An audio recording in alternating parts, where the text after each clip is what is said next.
Salam à tous, salam à toutes, c'est Lamal El Pistolero, c'est l'heure du Lamal Live Show 2.0. Ouais, et croyez-moi, ce soir, ça va être chaud, car comme d'habitude, je suis avec mon gars sur un certain Netsuko, le guerrier blanc, mais ce n'est pas tout. Ce soir, on est avec une légende, oui, une légende du rap français. Il a bercé, il m'a bercé, c'était l'un de mes artistes préférés, si ce n'est le meilleur artiste del mundo. Il a la meilleure origine du monde, c'est un haïtien, tout comme moi, c'est la plus belle qualité que la terre puisse nous apporter, en tout cas.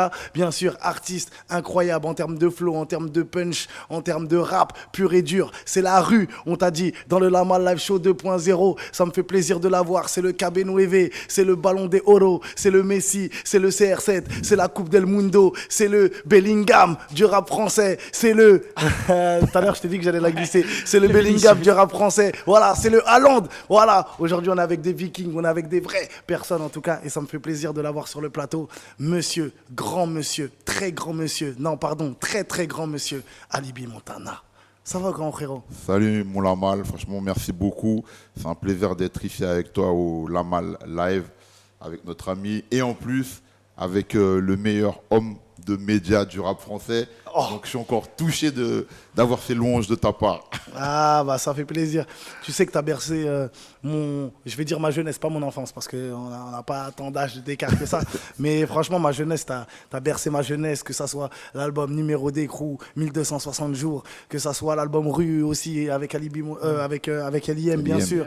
Hein. Save You, Crie mon nom. C'est clair. Incroyable, merci. incroyable. Donc merci classique, c'est vrai. Merci, ouais, classique. Merci classique mon du rap français. Merci pour ce que tu merci as fait pour le rap tous français. ces gens que je rencontre et souvent qui me disent ça, qui me disent que voilà, ces sons-là, ces albums-là sont un peu la BO de leur vie et que ça leur rappelle des histoires de leur vie. Donc merci pour tous ces gens-là. Ce qui me faisait plaisir, moi, c'est que je me ressentais en Alibi Montana.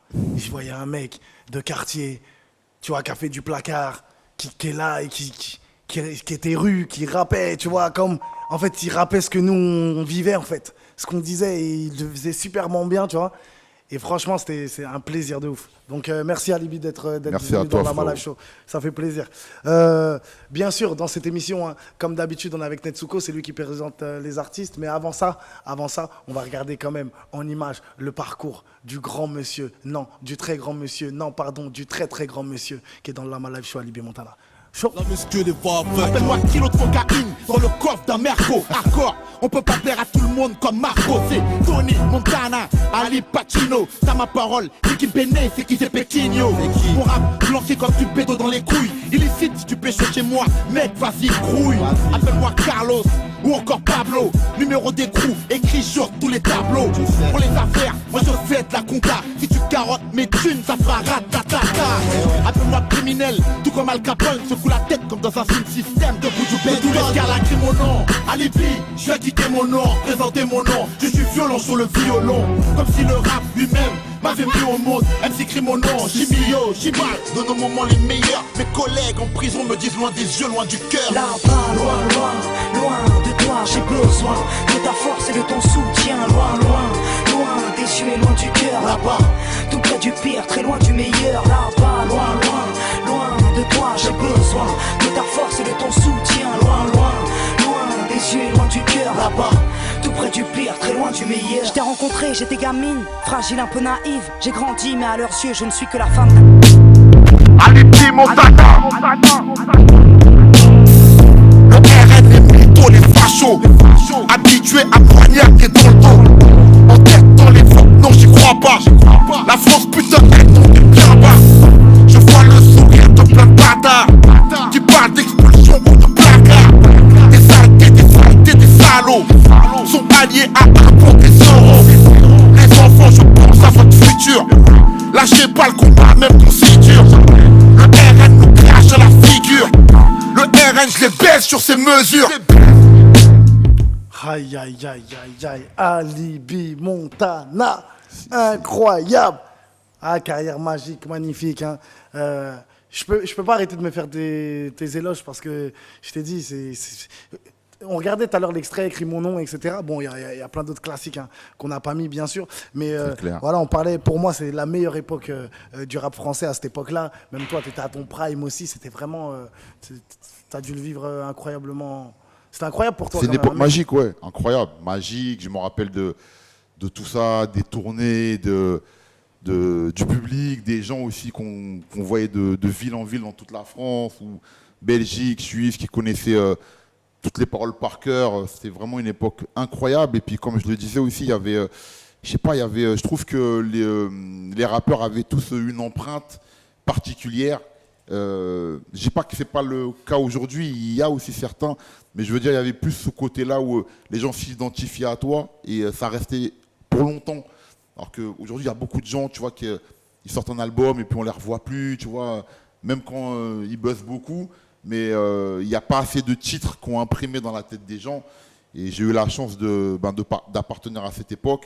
Et je le vois bien parce qu'on est en 2024, où je continue à aller dans plein de villes de France, dans plein de pays francophones, pour faire des showcases privés ou pour être là dans des événements où on m'invite et où je me rends compte que ça a marqué les gens parce que les gens me le disent, m'en parlent et ça fait vraiment plaisir.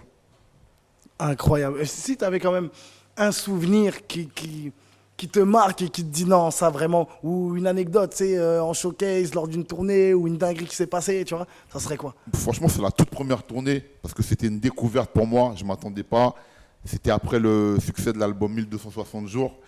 À l'époque, on était dans les bureaux à Menace, dans le 10e. Il y a un tourneur qui appelle, Baez, c'était mon producteur de l'époque, et qui lui dit, je veux faire une tournée d'Alibi Montana. Et au départ, je me suis dit, j'ai pas pris ça au sérieux. Et le mec, il dit, je vais venir vous voir parce que je vais vous donner une avance et tout ça. Et comme j'avais jamais fait de tournée de ma vie, je me suis dit, mais le mec, c'est un fou en fait. Il veut nous donner de l'argent gratuit. Et il vient là-bas, il nous donne une avance et il amène le planning. Il fait, voilà, tel jour, tu es à Marseille, Bordeaux, Lyon. Il nous énumère toutes les villes. Alors, j'avais jamais fait ça de ma vie. Et nous, quand il nous a donné les sous, je te jure qu'on l'a pris pour un fou. 2 semaines après, il revient à Paris en disant, ouais, il y a les répètes, on en y a à faire. Donc, il nous met, tu vois, en studio de répétition pour préparer le show. Et quand le show, quand on arrive pour démarrer les shows, je me rappelle, on commençait par le nord. Donc, on faisait genre Lille, Tourcoing, tu sais, les coins comme ça, tu vois. Première date, je me rappelle, hein, on est à l'hôtel avant d'arriver au show. Donc, nous, on est là, on prend toi la rigolade, on s'amuse et tout ça. Et on arrive, et quand on arrive, on voit une queue de bâtard. Et quand je suis dans le van, je dis à Baez, c'est vrai. Il dit, ah ouais, c'est les gens qui sont venus te voir et tout ça. Et c'est ma découverte d'une tournée, et c'est comme ça que j'ai découvert ça. Et voilà, pour moi, ça reste fou parce que c'est la première. Et c'est ça qui m'a appris aussi le métier, tu vois, le fait de faire chaque soir une ville, etc. Voilà. La première tournée de 1260 jours, pour moi, ça reste la meilleure, quoi. Incroyable. Et justement, moi, je saute toujours sur les occasions. Tu parlais d'avance. Combien était de cette avance quand même? On veut savoir. C'était À l'époque, ouais. à l'époque, ça devait tourner dans les 30 000 euros comme ça. Ah, quand même. Voilà. Ah ouais, il est venu avec 30 000 euros tout de suite. Ouais, et en plus, je te dis, quand tu n'as jamais fait ça, tu as l'impression qu'on te le donne gratuit. Parce qu'au départ, quand il amène ça, comme je t'ai dit, on n'a fait encore aucune date. Il dit, voilà, c'est comme ça que ça se passe, par rapport aux sponsors que j'ai, par rapport à comment c'est organisé. C'est après, en fait, quand il cale les répètes, et tu répètes, tu prépares, tu te dis, ah ouais, c'est il du m'a boulot. donné de l'argent, mais il y a un boulot à faire. Exactement. Mais comme je te le répète, c'est vraiment quand la tournée elle a vraiment démarré et qu'on a vu que dans chaque ville, tu avais des gens qui avaient acheté des places et qui venaient te voir et surtout qui connaissaient les paroles par cœur. C'est ça, tu restes encore choqué pour la... Parce que nous, on a fait l'album 1260 jours. Moi, je suis resté dans ce délire. Je suis un mec de quartier, tu vois, j'ai écrit l'album en tôle. L'album, il est sorti, voilà, nanani. Mais je n'avais pas de recul. Et c'est après, sur cette première tournée-là, que justement, j'ai eu le recul. J'ai vu l'impact sur les gens de ville en ville. Et c'est pour ça que j'ai fait plein de trucs super après, tout seul, avec L.I.M., avec plein de gens, ou même des tournées communes que j'ai pu faire avec d'autres artistes. Tout ça, on a fait des trucs avec Few, avec plein de gens. Ouais. Mais la première, pour moi, elle reste inoubliable parce que c'est ma découverte d'un truc que j'avais jamais vu. Et que tu sors du placard en même temps. Voilà. Il y a le succès de 1270 déjà, jours. le fait que l'album marchait déjà, on était déjà nous. On se dit c'est un truc de ouf de figurer dans le top album. Parce qu'on était classé avec tous les gros artistes de l'époque. On figurait dans le top album sans un clip, sans un titre qui est en rotation, tout ça. Pour nous, c'était déjà fou déjà. Mais après, de faire une tournée sur l'album 1260 jours, faire toute la France, tu vois, faire un peu de Belgique, un peu de Suisse, un peu de... Et que les gens aussi, que ça soit comble, que les gens se déplacent aussi. Voilà, que ce soit ça un fasse succès, comble, quoi. que les tourneurs soient contents, que tu sais, de ville en ville, tu as des trucs qui se deal, tu vois. Le mec qui nous book, par exemple, je sais pas moi, à Lyon, et ben il y a des gens qui viennent le voir, qui lui disent ouais, moi j'aimerais alibi en boîte ce soir, comment on s'arrange, machin, nanani, tu vois. Tout ça, c'est des trucs que tu découvres sur une première tournée, et ça reste inoubliable. Incroyable, j'aime trop. Je pourrais faire. On a dit 30 minutes d'émission. Je pense qu'on va faire 1 heure. Désolé Pierrot, désolé à la régie. On va être en retard aujourd'hui parce que je suis avec mon gars Alibi Montana là. Non, je vais me régaler. Et je me régale de l'entendre parler. En tout cas, ça me fait plaisir. Franchement, que tu sois là. Merci, mon frérot. Justement, bon, tu as fait plein de titres. Bon, avant de te poser question, William, il est là quand même. Netsuko, c'est lui qui fait la présentation de tous les artistes qui viennent dans la Mal Live Show. Netsuko, ton micro n'est pas allumé, donc pas let's go. Voilà. T'es même pas concentré. Voilà. Let's go. Pour les plus jeunes qui nous écouteraient et qui, peut-être pour certains, ne te connaîtraient pas, du coup, t'es un rappeur qui a vraiment marqué le rap français, t'es resté dans les mémoires. On le voit notamment sur les réseaux sociaux. Il y a souvent des amateurs de rap qui tweetent, en particulier sur les projets Rue et Rue 2 avec L.I.M. Ces 2 projets qui ont vraiment marqué les esprits. C'était du rap hardcore, on peut dire. Ah ouais. Brutal. Du vrai rap, comme Ouais, de base du rap en fait. Du rap de On dirait rue. du rap racailleux. Du rap de rue. Ouais, du rap de rue. Comme... Ça fait du bien en vrai en 2024 quand on réécoute ces projets. Parce que on a toujours du rap comme ça, mais c'est pas forcément le rap qui est le plus mis en avant en ce moment. Donc c'est vrai clair. que ça fait du bien de l'écouter. Et comme il a dit, du coup, il y avait le titre, le remix de Crie mon nom, du coup, avec Nubi, du coup, Danida, Nolkari et Sefio aussi, qui avait extrêmement bien marché. C'est clair. Et là, t'es de retour du coup récemment avec un morceau en compagnie de plein de rappeurs indépendants. Ça s'appelle 49.3 contre la haine. Yes. Et c'est Par rapport à ce qui se passe en ce moment. c'est ça. C'est le 2e morceau parce qu'on a pas mal entendu parler de No Passaran. Ça fait pas longtemps qu'il est sorti, ouais, et puis c'est à l'initiative de Guy Lebonsquedi. Tu vois, c'est lui et Yann qui m'ont appelé et qui m'ont dit voilà, avec ce qui se passe, on aimerait faire un truc, mais un peu pur et dur, tu vois, dans l'idée de un peu 1260 jours au niveau prod, niveau manière de voir les choses. Et j'ai dit ok, on est parti, donc c'est pour ça que j'ai posé sur ce projet, quoi. Et puis en plus parce que aussi, ça me parle aussi ce qui se passe en ce moment, le fait que le RN ils vont peut-être être au pouvoir, que il y a certaines libertés peut-être qui sont peut-être plus comme avant, ou pour certains, voilà, on sait comment ils pensent, on sait qu'ils sont un petit peu contre les étrangers, qu'on a tous des amis qui ne sont pas naturalisés français, et que avoir le risque d'avoir des choses qui se passent mal pour des proches à nous, voilà, ça nous touche, quoi. Ça, et on sent que sur le morceau, t'as pas perdu ta rage un peu, t'as pas perdu ton énergie, la hargne que t'avais à l'ancienne. On sent qu'elle a pas disparu en tout cas sur ce titre. Ouais, je crois que pour moi, c'est pas une question de temps. Je crois que à partir du moment où ça me plaît de faire les choses, je les fais, qu'on soit en 2023, 2024, même 2025. Je pense que j'aurai toujours cette même hargne que tu parles à partir du moment où ça me parle, là où je suis en train de poser ou ce que je suis en train de faire. Alibi, tu as collaboré avec maintes artistes. Tout à l'heure, dans le petit medley, on a vu ta collaboration avec Jams. Pour toi, quel artiste t'a le plus marqué dans cette époque et avec qui tu n'as pas fait de feat et tu aurais aimé faire un feat avec lui? Et Rof aussi Ouais, Rof, on a fait, 9, on a fait pas mal de titres. Rof, il y a Code 187, un gros classique aussi. Un classique du un rap gros français. classique, c'est Avec vrai. Sefio. Avec Sefio, Kamel l'Ancien. Kamel l'Ancien. Jams, j'ai beaucoup aimé aussi, parce que Jams, notre rencontre, elle était pas super évidente, parce que elle connaissait ce que je faisais, je savais ce qu'elle faisait, mais on n'était pas forcément, tu vois, super intime, tu vois. Ouais. Donc voilà, ça s'est fait aussi de manière imprévue, et puis ça a donné un bon titre, et puis surtout ça a aussi été un hit. C'est un morceau qui a énormément tourné à l'époque. Je vois qu'on a eu l'occasion de bien défendre. Après, il y a beaucoup de... Quand tu dis la rencontre elle n'était pas inattendue avec Jam, c'est-à-dire comment vous êtes rencontrés Parce que en fait, Jam, elle avait une image de moi qui était très... Négatif. Street, quoi. Plutôt négative, tu vois. Ouais. Elle me prenait vraiment pour le pur et dur, limite très macho avec les femmes, qui genre qui parle pas bien aux femmes, etc. Tu vois, elle avait assez cette image de moi, c'était ce qu'elle avait confié, tu vois, à mon entourage. Et il y a des gens qui lui ont dit ouais, mais il est pas comme ça et tout, tu le connais pas, non, non, non, non. Et puis après, ils ont fait une rencontre entre nous deux, tu vois. On a bien avant de poser, tu vois, c'est ça qui s'est passé. On a appris à se connaître en fait. On a appris à se connaître, parler, manger ensemble, discuter de pas mal de choses. Et puis après elle m'a dit, mais finalement, t'es pas comme je pensais.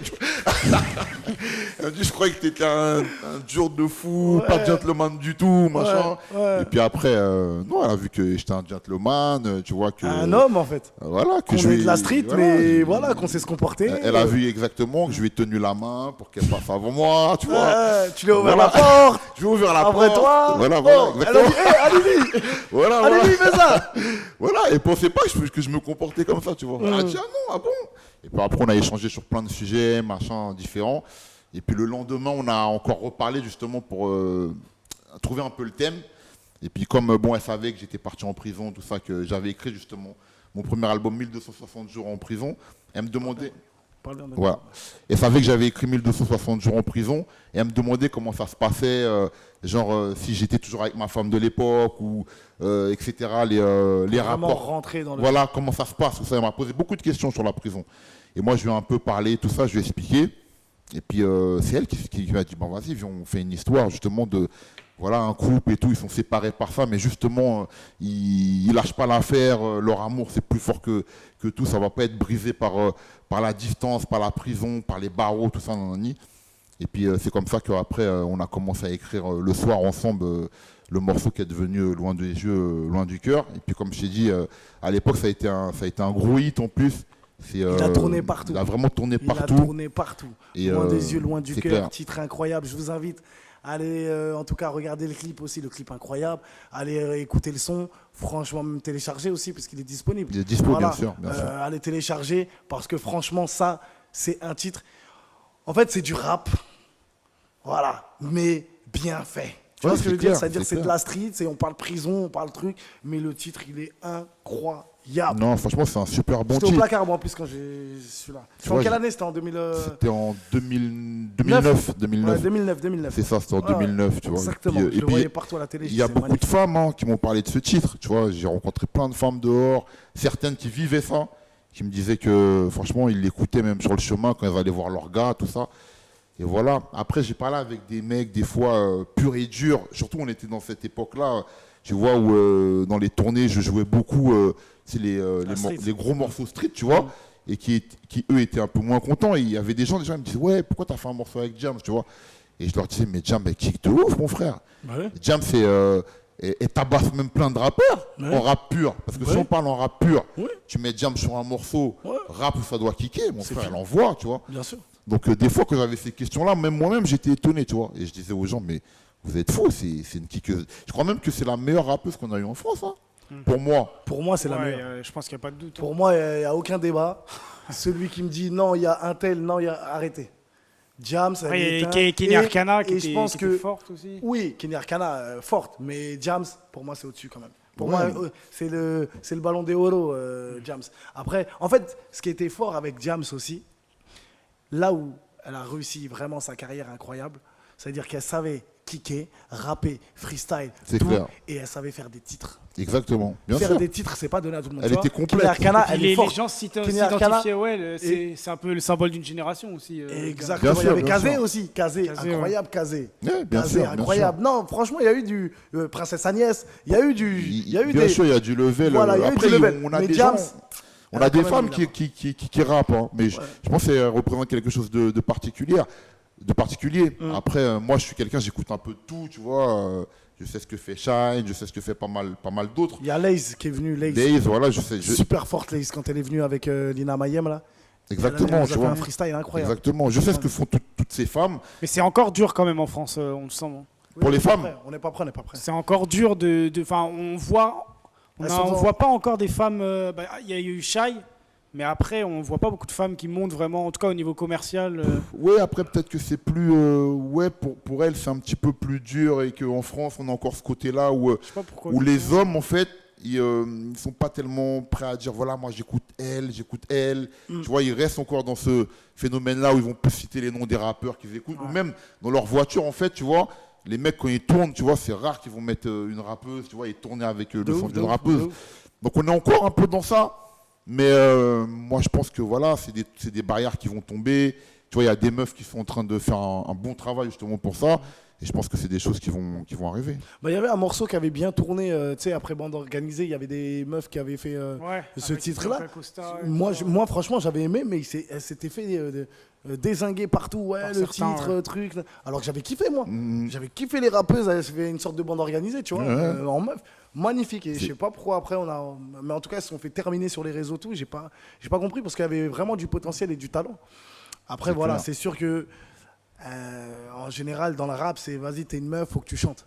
C'est pas étonnant parce que rapper, tu vois. Après, c'est pas la même Parce qu'il y culture. a beaucoup c'est de sûr. bons rappeurs aussi. C'est-à-dire qu'il y a tellement de bons rappeurs, c'est-à-dire que pourquoi une rappeuse, elle vient, elle va prendre. Les gens, ils pensent qu'elle va prendre la place d'eux, alors que non. Jams, elle était là quand il y avait Alibi Montana, Jams, elle était là quand il y avait Cynic, Jams, elle était là quand il y avait Rof, Jams, elle était là quand il y avait tous ces artistes-là incroyables. Donc elle a réussi à faire son trou et faire sa place quand il y avait des gros artistes. Donc en vrai, aujourd'hui, une rappeuse. Et à l'ombre de Jams qui plane aussi sur toutes les rappeuses. C'est ça aussi le truc. Quelque part aussi. Et après, c'est vrai qu'elles ont du mal à s'extirper. Moi, je l'ai bien vu, par exemple, quand j'ai fait la tournée pour mon film Le Braconnier. On allait un peu dans plein de villes de France et on projetait le film. Et à la fin, j'avais un débat avec les gens dans la salle. Et il y avait beaucoup d'artistes qui venaient de chaque ville, tu vois, des rappeurs, des rappeuses, des futurs acteurs en herbe. Et souvent, il y avait des meufs qui venaient, tu vois, qui faisaient... Bon, il y avait des chanteuses, mais il y avait des rappeuses aussi. Et je trouvais pas mal même de rappeuses.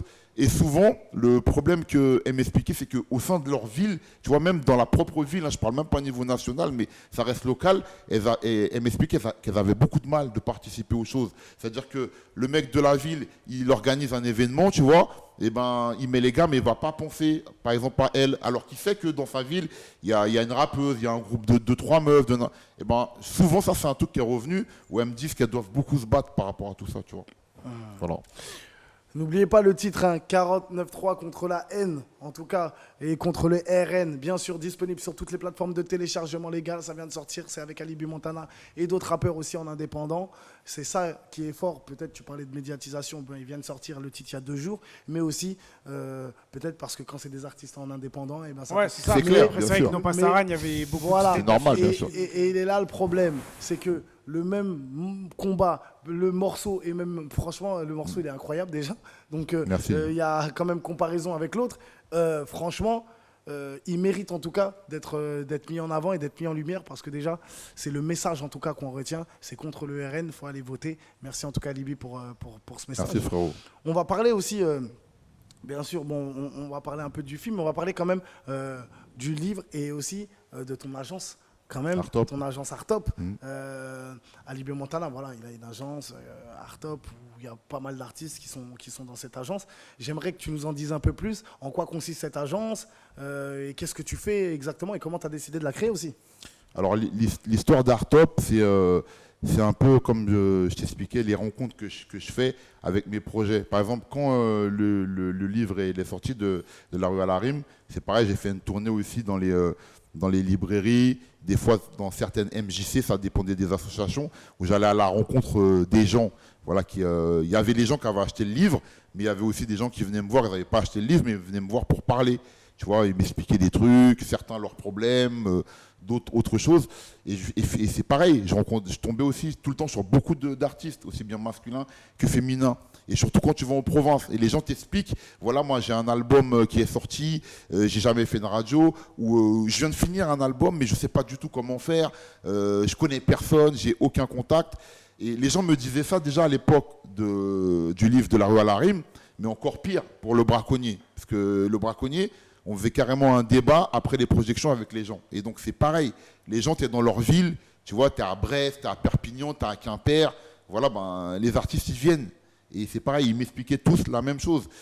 Et après, avec mon associé avec qui je travaille, Magid Lebar, Magid, il me dit, franchement, il me dit, t'as vu le tas d'artistes qui viennent te voir à chaque fois, à chaque déplacement, et souvent, il y a la même chose qui revient. Ils te disent, voilà, on a fait ça, on a tel projet. Et c'est vrai que je revenais chez moi tout le temps avec plein de trucs sur les bras. C'est plein de CD, plein de projets.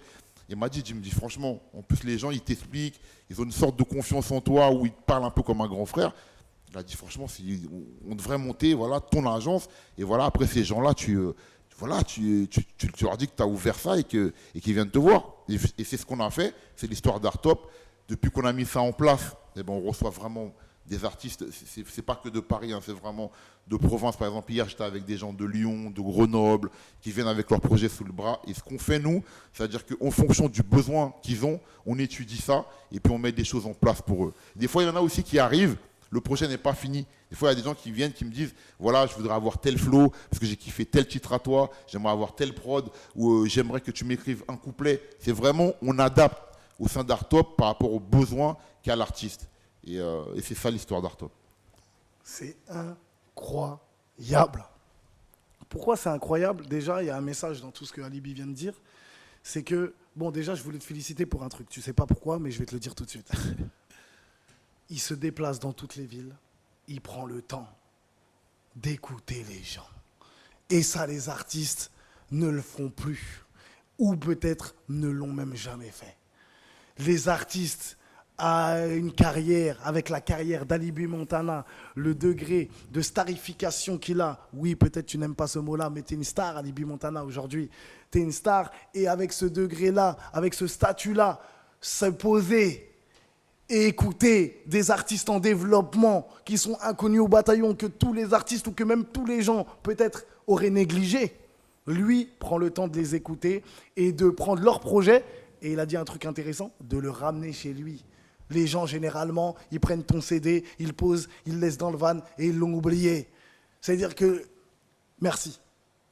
Parce que tu fais perdurer cette musique grâce au sein de ton entreprise. C'est une entreprise aussi, hein, mais voilà, de ton agence Artop, en tout cas, tu fais perdurer voilà, ce mouvement. Tu donnes l'opportunité aux gens qui ne l'ont pas, voilà, de pouvoir faire quelque chose, en tout cas vivre leur passion bien sûr. Et réaliser, on va dire, en quelque sorte leur rêve. Et puis pour moi, ça reste naturel. C'est un truc, il n'y a pas de prise de tête. En fait, c'est pas loin de ce que j'ai toujours fait. Tu sais, quand j'étais en tournée solo avec L.I.M, tu vois, on a toujours eu des moments où on allait voir les gens, tu vois. Même si le tourneur, il avait d'autres plans pour nous, on avait toujours ce moment-là dédié aux mecs des quartiers. Et c'est un truc que j'ai toujours fait. Et ce qui est drôle avec Artop, c'est que je retrouve un peu ça, parce que autant tu as des artistes, tu vois, ils appellent mon collaborateur et lui disent, voilà, je peux prendre rendez-vous tel jour, nanani, je suis intéressé. Est-ce qu'Alibi sera là? Parce qu'après, j'aimerais lui parler, j'aimerais faire une photo, une vidéo avec lui, même si je m'engage dans l'agence, mais j'aimerais aussi faire ça. Et ce qui est drôle, c'est qu'on est ouvert tous les jours, mais que tu as des gens qui viennent aussi sans rendez-vous. C'est-à-dire que tu as plein de gens, ils viennent comme ça, ils tapent, ils rentrent, ils demandent, voilà, des rappeurs, des rappeuses. Des gens, ils viennent avec leurs enfants. Tu vois, on est à Nogent-sur-Marne. Il y a je ne sais pas combien de personnes de nos gens qui sont venus déjà avec leurs enfants. Il y en a qui me disaient, ouais, mon fils, il est à l'école pas très loin. J'ai vu que ton agence, il était là, ben, je suis passé. Et ils passent comme ça pour prendre une petite photo, une petite vidéo, un truc. Tu sais, on est vraiment dans cette ambiance-là, tu vois. Et voilà, et pour moi, il n'y a même pas de problème, tu vois. Ça reste naturel. C'est comme ça. Je t'aime. Merci. Ouais, parce que Artop, c'est pas que du business, tu vois. C'est-à-dire ouais, des gens. C'est la passion. Voilà, qui te c'est guide. pas que du business, c'est pas que les gens ils viennent forcément parce qu'ils viennent prendre une formule chez nous. Non, tu as des gens du tout au chacun, des fois qui passent, ils sont au courant qu'il y a l'agence qui est là. Déjà, il y en a, ils viennent pour 5 minutes, tu vois, pour voilà, se poser, raconter une anecdote. Et comme je t'explique, beaucoup de gens viennent avec leurs enfants, tu vois, de 10 ans, 12 ans, des gens qui ont grandi sur des sons comme des albums comme 1260 jours, Numéro d'écrou ou Rue, et ils viennent et puis racontent leurs petites anecdotes et tout. Et incroyable, voilà. Incroyable. Et voilà, l'autre message, c'est il suffit de discuter avec certaines personnes pour pouvoir créer une structure ou pour avoir une idée. Tu vois, tu disais Majid, ton associé, il a eu une idée, il s'est dit, mais Alibi, tout le monde vient de parler, trucs, ils ont tous un petit problème. En fait, c'est discuter avec une personne et là, peut-être créer une idée. Une idée, bien peut sûr. émerger. Exactement. Et là, hop, voilà, Artop. Ça fait ça. Artop. Et c'est incroyable. Donc, n'hésitez pas, la famille, à discuter avec les gens, croiser, rencontrer les gens, discuter avec eux, parler. Peut-être que grâce à ça, eh ben, vous aurez une idée de génie, comme Alibi l'a eu avec Majid, son associé. Donc, félicitations à vous en tout cas. On va parler aussi du livre hein, quand même, de la rue à la rime. Voilà, du livre incroyable. Explique-nous comment Alibi a décidé de faire Déjà, le titre, je kiffe parce que de la rue à la rime, c'est magnifique. Mais pourquoi tu as décidé de faire un livre? En fait, la malle, ma vie, c'est ça, c'est une histoire de rencontre. Le livre, c'est la même chose. Je ne me suis pas levé un matin et je me suis dit, je vais écrire un bouquin. Je ne suis pas écrivain, j'ai jamais eu ça en tête. Le livre, en fait, c'est quoi? C'est Laurent Louis et Dominique, c'est 2 journalistes. Il y en a un qui est pigiste à Paris Match et un autre qui écrit souvent dans Le Parisien ou dans des journaux comme ça. Et eux, ils avaient couvert la tournée de Inspiration Guerrière et ils avaient couvert la tournée rue que j'avais fait avec LIM. Donc du coup, ils avaient vu plein de choses, ils avaient écrit sur ça. Et des fois, ils avaient vu en fait quand j'allais voir des enfants dans des hôpitaux, des enfants malades, pour diverses associations, ou pour l'association Cœur d'Haïti, pour laquelle chaque année, tout ça, je participe à un événement pour avoir des fonds, et d'autres choses de ce genre. Et eux, ils me disent, mais tous ces trucs-là, t'en parles pas dans ta musique. Dans les albums, les gens ne le savent pas. Tu vois, des trucs de ton histoire personnelle, ou même des choses qu'ils ont appris de manière familiale par rapport à mon arrivée en France, parce que mon père, c'était un réfugié politique, parce qu'il avait combattu contre Jean-Claude Duvalier, qui était le président d'Haïti à l'époque. Ah, je savais pas ça. Qui était un président dictateur qui avait tué plein de gens. Et mon père faisait partie d'un mouvement qui luttait contre ça. La résistance. De résistance. Et en fait, à un moment, ils ont massacré pas mal de collègues qui travaillaient avec mon père, même leur famille. Mon père a appris qu'il était sur la liste. Et donc à ce moment-là, il a pris peur. Pas plus pour lui, je dirais plus pour ses nous, enfants, tu vois, voilà. Moi, j'avais 2 ans et demi à l'époque. Et c'est ça qu'il a décidé. Et donc mon frère, avec certains mon père avec certains de ses frères, ils se sont dit bon, on part aux États-Unis, on part en France. Alors la plupart des frères de mon père sont partis aux États-Unis. Et mon père, je sais pas pourquoi, lui, il a préféré la France. Tu vois.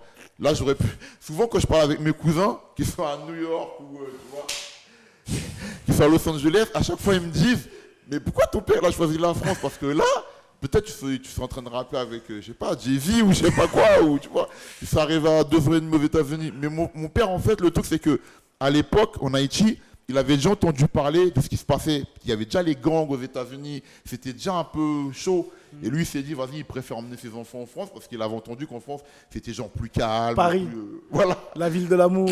Voilà, il s'est dit, il m'a dit, mon fils, il va se marier, il va trouver la scène, les croissants. Et voilà, et c'est pour ça que c'est le seul. Tu vois, il a 4 frères, et lui, c'est le seul qui est parti en France. C'est pour ça que tous mes cousins sont aux États-Unis. Tu sais pourquoi je suis venu te checker?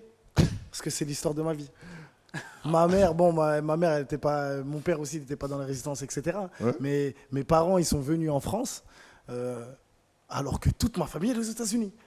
Ah bah, Toute ma famille, elle est aux États-Unis. Bah, c'est clair. Et moi-même, j'ai dit à ma mère, c'est moi, je lui ai dit, pourquoi tu es venu en France en fait? Tu sais pourquoi je lui ai posé cette question? Parce que quand j'étais petit, elle me faisait mal à la tête pour aller aux États-Unis pour avoir la green card. Moi, j'ai eu la green card, tu vois. Ah ouais. Elle me faisait mal à la tête. Elle me disait, ouais, faut aller. On allait à l'ambassade des États-Unis pour faire les papiers. Tu sais, moi, ouais, bien sûr. J'étais dans la la green petite, card, dans la street. c'est vu comme de l'or pour plein de gens. Tu vois, ouais. donc moi j'étais là et je m'en foutais des États-Unis, moi. C'est-à-dire green card, pas green card, j'étais au quartier, vas-y. Et elle me réveillait le matin, fallait aller prendre le bus, aller à l'ambassade pour une green card, que je m'en fous, je parle même pas anglais. Et je lui disais, mais maman, pourquoi t'as pas été aux États-Unis directement? Tu me fais mal à la tête pour la green card?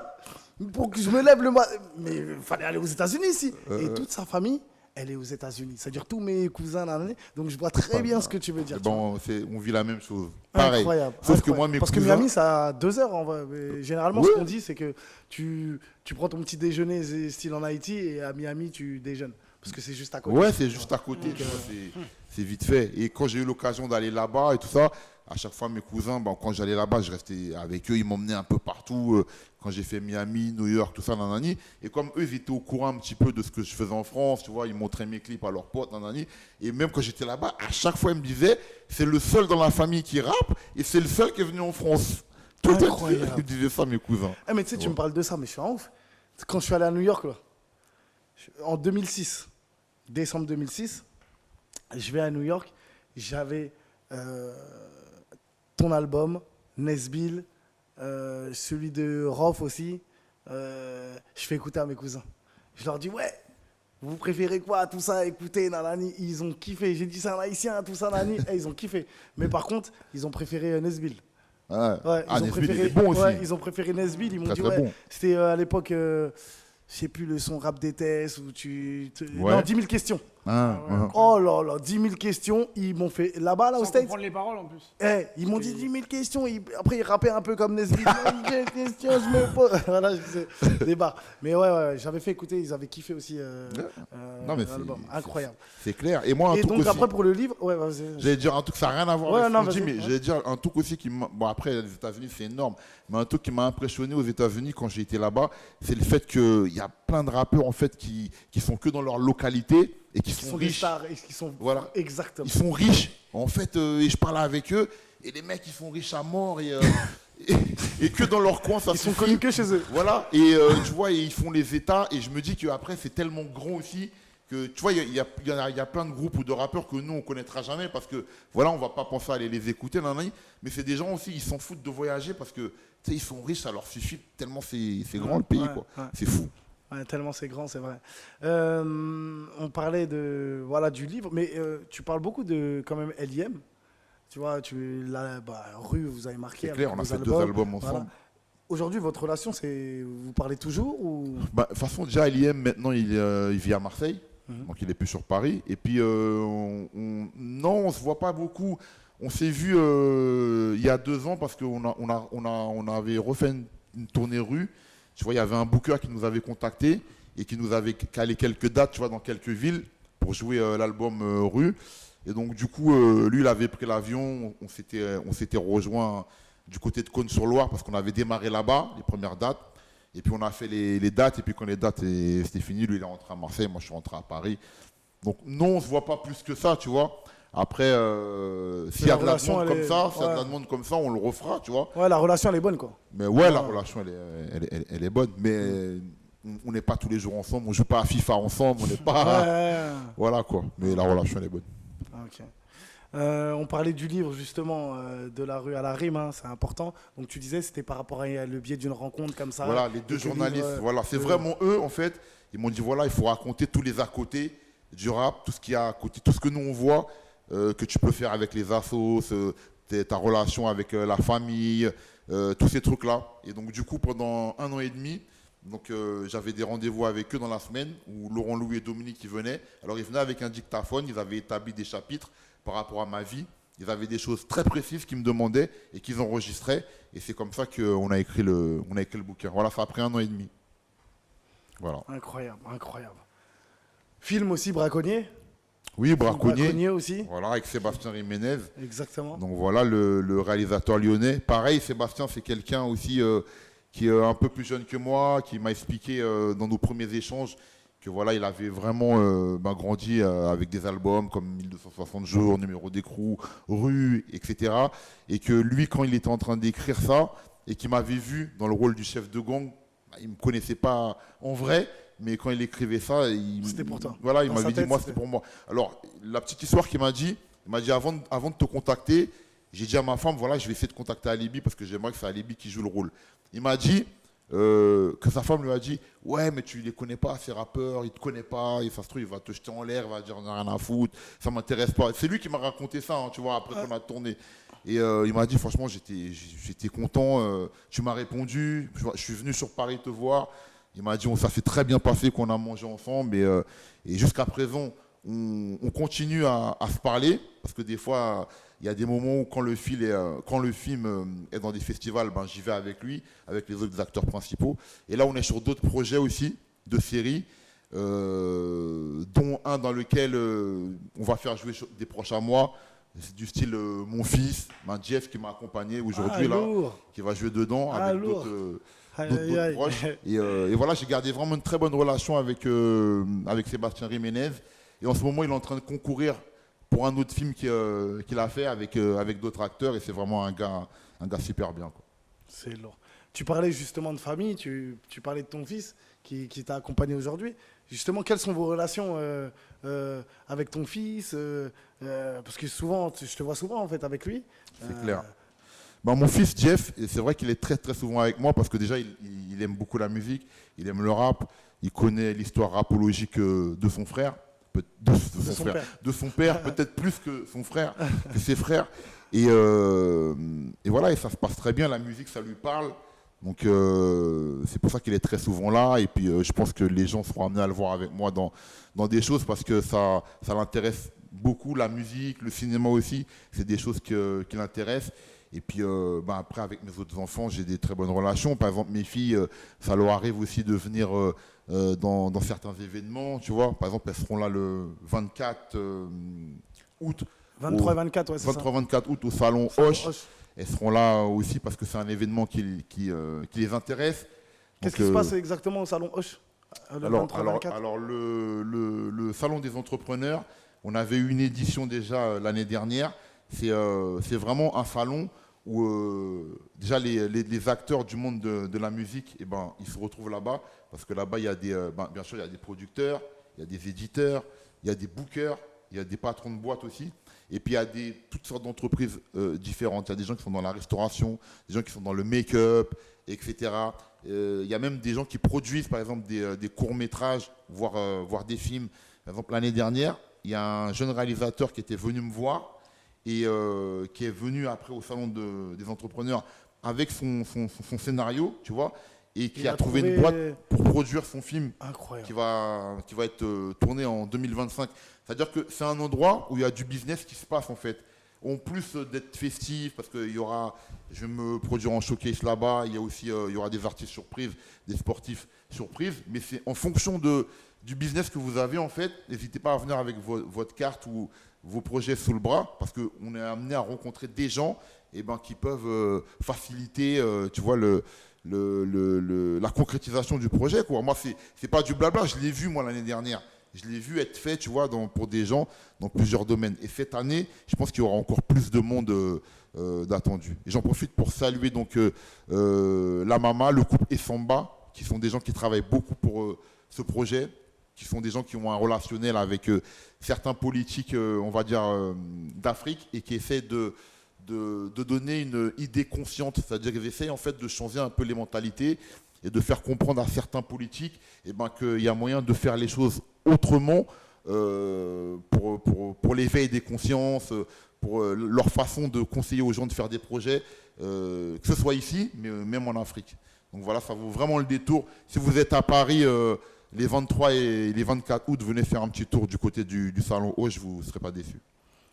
Incroyable, merci Alibi, merci en tout cas pour ces précisions incroyables. Moi-même, je serai là-bas, je suis invité. Ah, t'es invité, frérot. Ah, merci. T'es invité les 2 jours même. Tu choisis le jour que tu veux, mais si tu veux venir les 2 jours, tu viens les 2 jours. C'est gentil. Après, je t'ai parlé de 2 jours parce que le 24, c'est gala. Et je sais que tu aimes les costards. Et le 24, c'est costard, robe de soirée. Tu me connais bien. Je connais mon bout. Costume. Ah ouais, tu connais ton gars. Aujourd'hui, t'es en streetwear, mais ouais, c'est important. Je sais que t'adores les costards. On est dimanche. C'est dimanche, c'est Zarma, le repos, relax, détente. C'est clair. Tu vois non, mais c'est lourd. Ah ouais, je serai là-bas en tout cas. En tout cas, voilà, salon avenue Hoche, Salon Hoche. Exactement, salon incroyable, à côté des Champs-Élysées. Tu vois, la plus belle avenue du monde. Tu vois, la plus belle avenue du monde. Il y a le rond-point. Rond-point, Champs-Élysées, il y a une avenue qui s'appelle l'avenue Hoche. Tu prends l'avenue Hoche, Salon Foch, c'est là. Voilà, tu descends, voiturier. Tu gardes ta petite voiture. Par contre, il faut être bien sapé. Bien sapé, comme Never, prestance, charisme. Hop. Faut pas que tu viennes comme aujourd'hui, le jour du gala. Là, on est comme moi, comme moi, là, je suis comme ça. Là, crois-moi, je peux pas venir comme ça. Tu viens, tac, posture, petite femme autour du bras. Tu fais marque à main. Tu vois pas le délire. C'est clair, Et tu tiens la porte comme il a fait pour Diams. Comme il a fait pour Diams. Tu tiens la porte à la dame et tu lui ouvres la porte et tu la laisses passer avant toi. C'est pas tu passes avant elle. Après, elle va dire William, il est bizarre. Exactement. Non, Lamal, il a raison. C'est vrai que c'est vraiment un très très beau lieu. Et l'année dernière, franchement, j'étais content de voir des gens des quartiers, tu vois, bien habillés. Tu vois, les femmes en robe de soirée, les mecs en costard, tout ça. Peu importe le département. Les gens faisaient l'effort et tout ça. Et tu vois, ça fait du bien aussi des fois, tu vois, d'être réunis, tu vois, comme ça et tout ça. C'est bien, tu vois. Et puis ça donne aussi une autre image. Et puis on rencontre plein de gens, justement, qu'on ne rencontre pas forcément d'habitude. Et puis comme je le répète encore, c'est parce que je suis témoin, c'est pas du blabla, c'est du concret. Il y a vraiment des gens qui ont eu des investisseurs sur leur projet là-bas. Voilà. Magnifique. Merci en tout cas, Libé, pour tout ce que tu fais pour les gens, pour toi et pour aussi le rap. Parce qu'aujourd'hui, grâce à ton état d'esprit, tu fais perdurer en tout cas les choses. Et franchement, ça me fait grave plaisir. Déjà, ça m'a fait plaisir de te connaître. Parce que je t'écoutais et je me suis dit, il faut que je connaisse le personnage et de te connaître, ça me fait plaisir parce que des fois, tu vois des gens et quand tu les connais personnellement, tu es déçu. Tu vois, tu dis, en fait, il est comme ça et tu l'aimes. Mais c'est comme ça que ça arrive des fois de détester une personne ou de vraiment dire, je croyais que. En fait, tu sais, t'es énervé contre la personne en fait. Alors qu'en vrai. Tu la connais pas et t'as rien fait. Parce que des fois, elle est comme ça. on se fait des idées sur les personnalités à l'avance sans les connaître en fait. Ouais, tu fantasmes certaines choses. Tu t'imaginais la personne d'une certaine manière, on va dire. Voilà. Ouais. Mais je voulais rajouter un truc aussi. Parce que tout à l'heure, tu as dit que ton père, c'était un résistant. Mais toi, à ta manière, dans le rap, tu étais un peu un résistant aussi. Parce que tu parlais beaucoup de l'État, qui exerçait une oppression, notamment sur les jeunes des quartiers. Et tu en parlais beaucoup. Donc, avec ta manière de rapper, tu faisais aussi une forme de résistance un peu. Ouais, tout à fait. Je pense que ça, c'est quelque chose que j'ai pris de lui, qui nous a toujours inculqué. On connaît son histoire, tu vois. On sait aussi qu'il a failli mourir parce qu'il a perdu des amis très proches. Moi, il me les montrait, mon père. Tu vois, il avait des photos en noir et blanc de l'époque, dans des sortes de gros albums. Voilà, il me disait, voilà, j'ai perdu un tel. Et à l'époque, ça rigolait pas en Haïti. À l'époque de Jean-Claude Duvalier, c'était un gros dictateur. Après, il y a eu son fils, qu'on appelait Baby Doc. Il y avait Duvalier et ensuite il y a eu Jean-Claude Duvalier, excusez-moi, et on l'appelait Baby Doc. Et c'était pareil que son père, c'est-à-dire qu'il pouvait faire enlever toute une famille comme ça, la nuit chez eux, la sortir de chez eux et tous les massacrer. Et il y a eu plein d'histoires comme ça que mon père m'a expliqué. Et puis après, avec mes frères et sœurs, tu vois, on s'est dit que c'est des choses qui auraient pu arriver à notre famille, tu vois. Et c'est vrai que ce côté résistant, oui, je l'ai pris, j'ai toujours aimé jusqu'à maintenant dénoncer les choses. Il y a des choses qui ne vont pas, je l'ai toujours fait dans le rap, même quand ça m'a amené des problèmes, tu vois, des procès, des trucs. J'en ai eu, tu vois, avec Sarkozy et compagnie. C'est ce que j'allais dire. Ouais. Mais voilà, j'ai eu des fois des annulations de certaines dates pendant les tournées, justement à cause des procès que j'ai eus, mais ça ne m'a jamais empêché de continuer à dire les choses telles qu'elles étaient, parce que j'ai toujours baigné dans ce côté-là, comme tu le disais tout à l'heure, par rapport à mon père, avec cette résistance-là avec laquelle j'ai grandi, quoi. Tu parlais des procès que tu as eus lors de ta carrière. Justement, est-ce que au bout d'un moment, tu t'es dit, putain, je vais arrêter quand même de parler mal des politiques, etc. Parce que ça me rapporte. Tu sais, les procès, c'est un coût, c'est de l'argent, c'est perte aussi d'argent. Parce que voilà, comme tu disais, déprogrammation de certaines scènes, de certains concerts. Est-ce que tu t'étais déjà dit ça ou tu t'es dit, hey, moi je suis comme ça et ça ne changera pas? En fait, je me suis jamais dit, ouais, je vais arrêter parce que je suis comme ça. Mais après, je ne vais pas te mentir.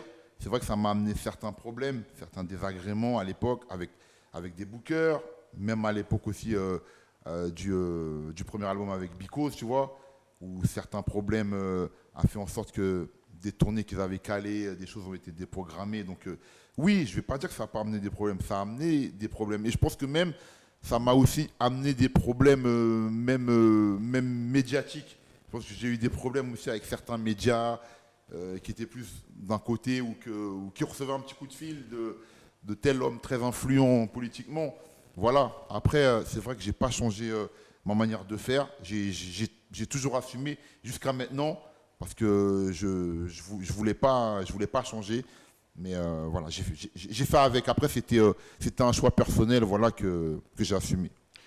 Parce que c'est intéressant ce qu'il dit William, justement, par rapport à ces procès.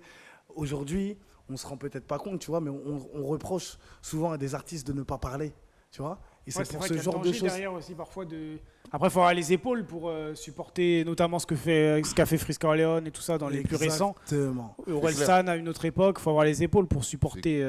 Parce que comme il a dit, il y a la maison de disques qui t'appellent, qui disent mais on t'avait programmé là-bas de base, nanani. Il y a des gens qui avaient mis de l'argent, t'annules. Donc en vrai, c'est toute une portée qu'on ne se rend pas compte. Ouais. Mais personnellement, je m'en fous. Vous êtes des artistes soi-disant du rap. Vous êtes de la rue, soi-disant, donc prenez le risque, comme Alibi l'a pris, fut un temps. Aujourd'hui, prenez le risque de vos... Aujourd'hui, on n'a plus besoin d'eux. Vous voulez pas, c'est pas grave. Il y a une autre date qui me voudra. Et si, c'est pas clair, grave, il y a pas c'est qui me clair. voudra. Mais au final, truc. Voilà, tu disais qu'aujourd'hui, voilà, tu avais pris une avance à l'époque de 30 000 euros. Il y a de l'argent dans la musique. Si c'est pas là que tu vas les prendre, tu les prendras là-bas. Mais au moins, tu garderas ta dignité. Tu pourras te regarder dans une glace et tu auras toujours les mêmes convictions et les mêmes principes. Et quand on va te voir dans la rue, quand les gens vont t'arrêter, ils vont te dire merci. Comme Alibi aujourd'hui, quand on le voit dans la rue, on lui dit merci. On Ouais, le parce que tu remercie. dénonçais tu soulevais les problèmes que pouvaient traverser beaucoup de jeunes de quartier à cette époque aussi. Ouais, beaucoup de jeunes, et pas que, voilà, vraiment des problèmes sociaux, Ouais. pas mal de choses qui dérangent. Et voilà, c'est vrai que ça plaisait pas à plein de gens. Et puis, tu connais en France, c'est beaucoup une histoire de relation.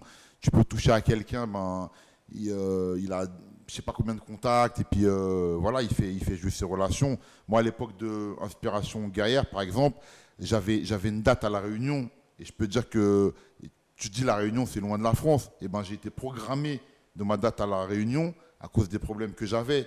Donc, j'avais jamais joué à La Réunion de ma vie, c'était la première fois que j'y allais, j'ai été déprogrammé. Et tu sais quoi, j'ai joué à La Réunion, le livre venait de sortir, j'ai joué à La Réunion un peu avant le Covid. Je crois que c'était 2019 le Covid, Ouais, donc 2020. 2020, ouais, Alors, le Covid, voilà, c'était 2020 plutôt. j'ai fait une date à La Réunion juste un peu avant le Covid, grâce à mon livre. Parce qu'en fait, le livre il avait été acheté par pas mal de gens là-bas. Et donc, un organisateur m'a contacté pour me dire...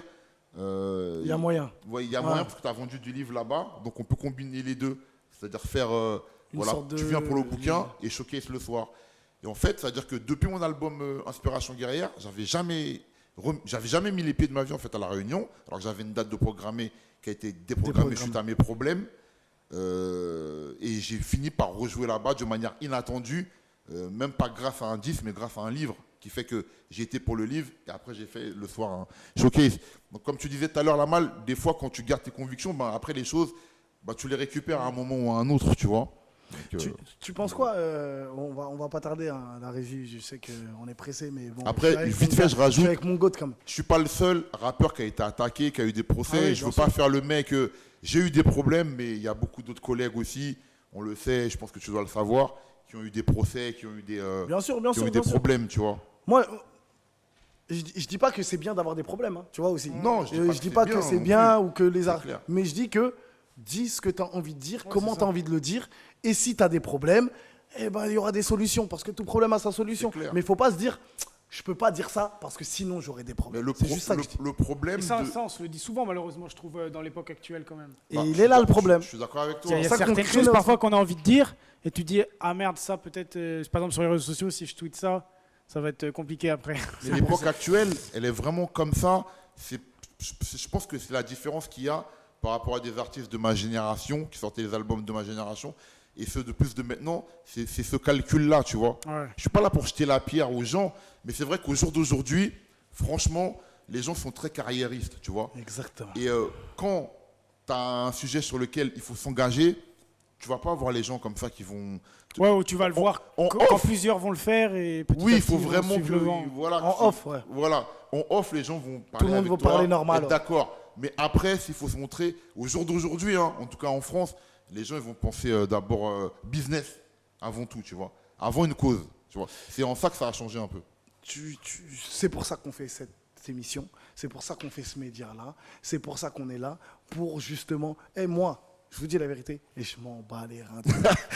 Je te dis la vérité, Alibi. Hein. Je m'en fous. Si j'ai envie de dire quelque chose, je vais le dire. Problème, pas problème, c'est la vie.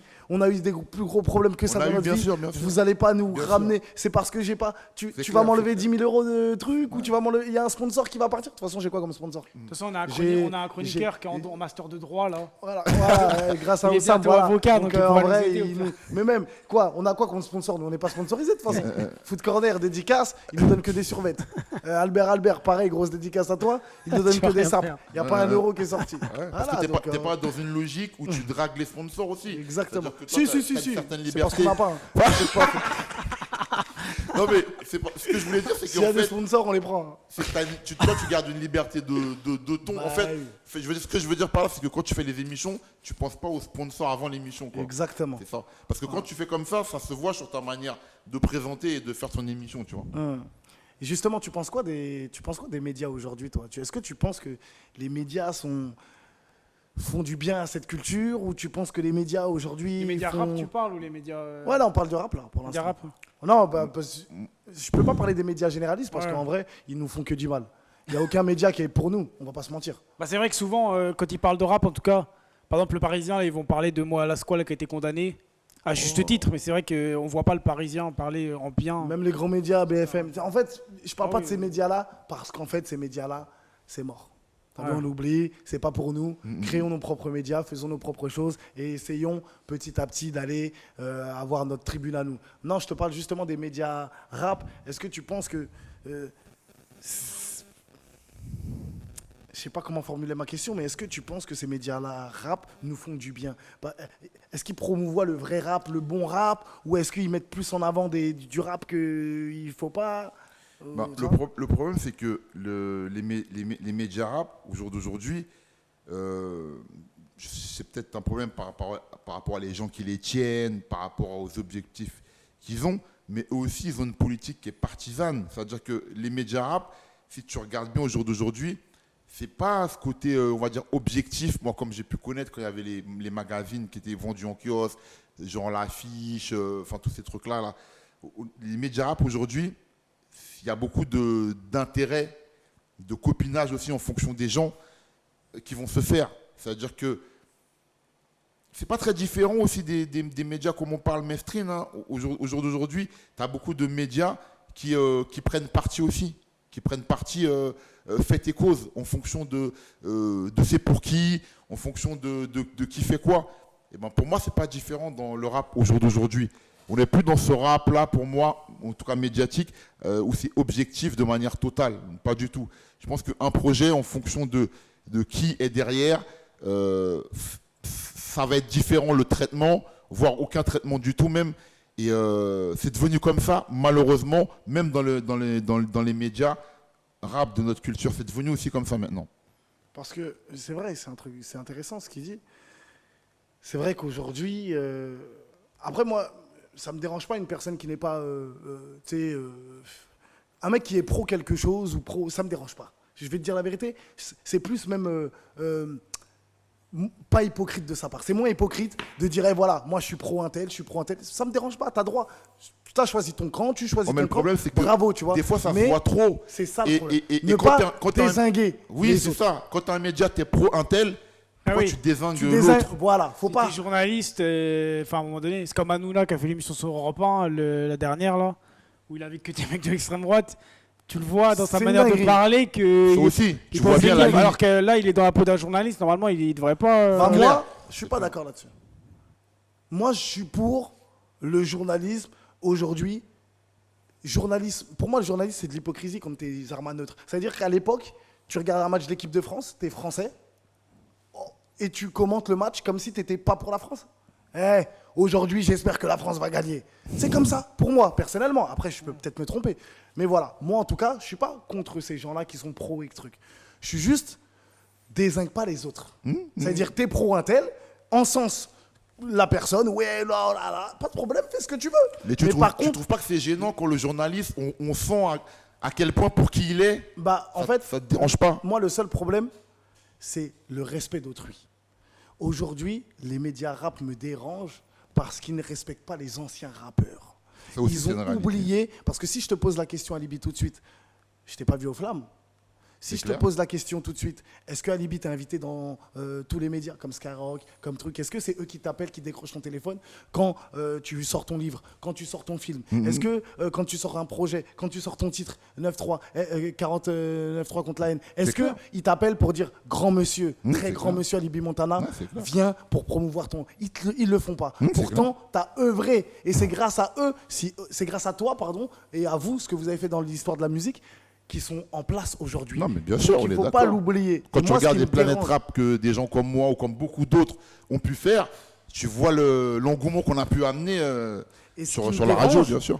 Moi, ce qui me dérange, c'est pas de mettre le nouveau rap à l'avant, parce que ça reste nos frères, Bien sûr. ça reste nos petits frères. Bien sûr, C'est-à-dire, bien sûr. je suis content quand je vois un petit artiste, même s'il sait pas chanter, ou quand je dis pas chanter, que j'aime pas moi personnellement. C'est-à-dire, même si j'aime pas, tant que t'es bien, va frère. C'est clair. Mais par contre, n'oublie pas les anciens. Aujourd'hui, les médias, ils mettent les nouveaux à la tête d'affiche qui font de la new wave, des sons des fois tu vois, pourris, ou pour moi, pour ma part, je parle, pourris. Non, c'est clair. Mais au bien final, sûr. les anciens, tu les mets pas. Mélangés, c'est-à-dire prends les anciens et prends tes nouveaux, il n'y a pas de problème, tu as un média, tu as le droit de faire tout ce que tu veux. Bien sûr, mais ce qui marque ce changement aussi, c'est qu'avant, quand tu n'étais pas bon, eh ben, tu ne pouvais pas faire une carrière. Tu ne pouvais pas, oui. comme ça, faire certaines choses. Alors qu'aujourd'hui, Ouais, quand t'étais pas, tu savais pas Maintenant, c'est vraiment l'image. bien rapper, quoi. tu ne pouvais pas vraiment faire une carrière. C'était pas possible, en tout cas, à l'époque. Ouais, Tandis qu'au jour d'aujourd'hui, on sait très bien que si tu n'es pas bon, si tu ne sais pas rapper, même voir si tu es nul, on sait très bien que tu peux faire une carrière. De ouf. Tout dépend de qui est derrière. Ouais. Au jour d'aujourd'hui, c'est Ah ça oui. qui a changé aussi. Tu peux ne pas savoir rapper, mais pendant 2 ans cartonner ou Ah, très bien. parce que tu arrives à Ah, avoir très bien. une vibe un peu spéciale. Très très bien. Merci. Il y a des gens qui ne savent pas rapper, qui sont à la une. Aujourd'hui, il n'y a aucun problème à ce que ça se passe. Ça. Merci Alibi pour cette émission incroyable. C'était un plaisir, Lamal. Franchement. C'était un plaisir, frérot. Tu reviens quand tu veux. Avec plaisir. Sache que dans ce média-là, le Lamal Live Show, c'est nous qui tapons. T'as vu On t'harcèle, Voilà, même c'est nous, on va la taper. nuit. On va t'appeler à 2h du matin. Alibi, tu fais quoi? Tu veux pas faire une émission? En tout cas, merci tu les sais gars. que tu reviens quand tu veux, en tout cas. Merci, en tout cas, on sera présent. Hein. En tout cas, 23, 24, Avenue Hoche, en tout cas, Salon Hoche, Salon et Nuit des entrepreneurs. N'oubliez pas, hein, voilà, le parrain Alibé Montana sera là. Ton agence aussi, Artop. hein. Artop, on Voilà. est là à votre service, donc n'hésitez pas, il y a l'Instagram d'Artop pour tous les artistes. Et surtout, ce que je n'ai pas précisé tout à l'heure, on n'a pas que des rappeurs, il ne faut pas que les gens se disent « Ah, Salibi Montana, c'est que du rap ». Pas du tout, chez nous, il y a du rap, il y a de l'afro, il y a du compas, il y a du zouk, il y a du rail, on a même de la variété. Vraiment, on a un panel large d'artistes et on a même de l'acting, parce que chez nous, on a quelques réalisateurs qui font des oui. courts-métrages Eh oui. et on place justement ceux qui sont chez nous dans différents courts-métrages. Bah, je Donc, crois voilà. que je vais m'inscrire dans ton agence. Hein. Parce Voilà. que faire du court-métrage, faire un peu de film, là, ça sera. Mais écoute, Ouais. avec plaisir. T'as pas un rôle t'es- pour moi ou un t'es- truc ou Bah, présente-moi bien sûr, ça un- va se trouver, ça. Ouais, Ça va un se petit trouver. rôle. Ça va se trouver sans problème. Attendez, mon j'ai une frérot. petite annonce à vous faire là. Merci. Oh, c'est quoi l'annonce? Non, le nouveau Front Populaire a fini premier aux élections. Là. Ah bon, bah c'est une bonne nouvelle, ça. Ah. Le RN 3e. Oh là là. Ah, c'est une bonne nouvelle, tu vois. Je m'attendais vraiment pas. Tu vois, dans la voiture, en plus, nous, T'es sûr? on était Je vais pessimistes. vérifier, mais là, c'est les messages que j'ai reçus et tout. Non, Ah. non, mais tu nous fais pas une blague, là, Ouais, sérieux. ouais, parce que Attends, là. attends, je vais vérifier, mais là, c'est quasiment, c'est sûr. Parce que, en fait, j'en parlais sur plusieurs conversations. Donc c'est le Front Populaire qui passe. Attends, je vais vérifier, mais. Ah, Toute Premier, cette mais le RN 3e en plus. Troisième. en plus. Oh, C'est c'est ça, une très très bonne incroyable. nouvelle, ça. Ah, toute cette mobilisation a marché. Toute cette Jordan sensibilisation. Bardella ne sera pas Premier ministre. Ah, bah, Let's si. go Vamos! Jordan, t'es Oh, mort. Jordan, t'es mort. Jordan, t'es Eh, mort. le nouveau Front T'es mort. Le nouveau Front Populaire arrive en tête des législatives. Oh là là là là là là là. Super, super. Ah, ça, c'est une bonne nouvelle. Merci. Voilà, merci, merci, merci à tous ceux qui sont mobilisés, qui sont déplacés. Et ça prouve quoi? Ça prouve que quand on est ensemble, quand on dit, les gars, on y va, on va le faire, et on l'a fait. On peut, exactement. Ah là. L'union fait la force. L'union fait la force, exactement comme le slogan de notre pays. Exactement. C'est pour ça qu'on a le meilleur pays du monde. C'est ça, exactement. Non, mais en premier pays à avoir pris son indépendance, à Libye. Ouais. Bien Même sûr, s'ils là. nous le font payer, mais c'est une réalité. Exactement. Merci en tout cas, Libye, Merci d'être à venu toi. dans Lama Live Show. Ça fait plaisir. Je vais te laisser quand même le mot de la fin parce que restez bien concentrés, restez bien connectés. Il y a le live de mon gars sûr et certain, Alibi Montana, la légende du rap français, le grand monsieur, le Bellingham du Real, le Zizou du Real, de la Juve, réunis, bien sûr. C'est Manchester United, c'est Manchester City, c'est le PSG de Guardiola, c'est le Barça de Guardiola. Il est rentré dans la légende du rap français, bien sûr. C'est le Haaland du rap français. En tout cas, c'est le KB9, c'est le Ballon des Oro, c'est Messi, c'est CR7, c'est la Coupe del Mundo. On t'a dit, c'est Modric, c'est l'élégance à l'état pur, c'est Toni Kroos, c'est la Vista. Parce qu'il ne pense pas qu'à lui, il pense aux gens. C'est incroyable. Et bien sûr, c'est le N'Golo Kanté parce qu'il est sur tous les fronts. Voilà, mon gars sur certains Libé Montana. Merci C'est mon le mot de la frère, fin, merci mon frère. beaucoup. J'adore le foot en plus, t'aurais pas pu faire mieux. Merci mon frérot. Je te laisse quand même le mot de la fin et tes réseaux, quand même, aussi Artop, etc. Bien sûr, Artop. Après, vous tapez Alibi Montana sur Google et vous allez trouver tout ce que vous voulez, que ce soit Insta, Snap, ce que vous voulez. Et puis, j'ai passé une très bonne émission. Merci à toi. Merci à ton collègue. William. Et puis, voilà, William. Et puis, merci à tous ceux qui nous regardent. Voilà, on est ensemble. Plein de choses à venir encore pour 2024, 2025. Donc, restez connectés. Merci mon frère. Restez bien concentrés, c'est la fin du Lamal Live Show 2.0. On t'a dit, on était avec le big boss, la légende, Alibi Montana, et c'est l'heure du live. On se dit à demain la famille. Chaud.